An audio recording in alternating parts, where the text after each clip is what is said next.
Well, good morning, guys. Day 8 of our Advent devotionals. Hey, they've been awesome, haven't they? This morning I get to share yet another message, and it's titled Bethlehem's Supernatural Star. And it takes us to Matthew 2, verses 2, and it reads, "Where's he who has been born King of the Jews? For we saw his star in the east and have come to worship him." Over and over, the Bible baffles us just how certain things happen. We all know about the star, but how did the star get the Magi from the east to Jerusalem?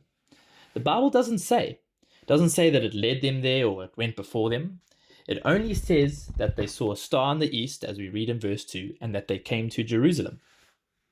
And how did the star go before them in a little 5-mile walk from Jerusalem to Bethlehem, as verse 9 would later say?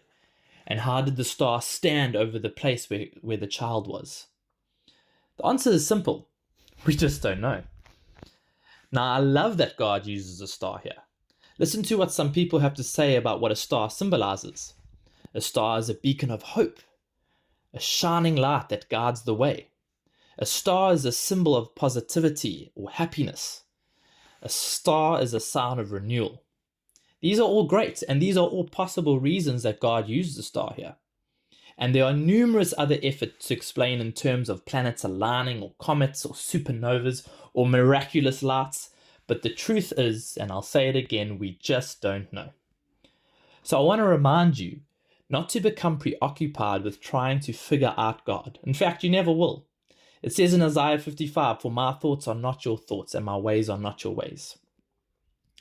Let's not get bogged down with such things as how the star worked, and how God split the Red Sea, and how manna fell from heaven, and how Jonah survived in a fish, and so on and so on.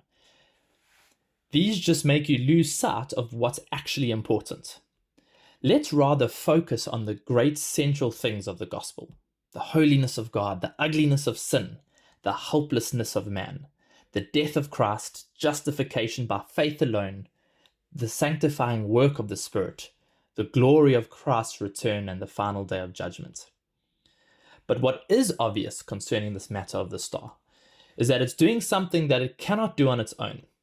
It's guiding Magi to the Son of God to worship him.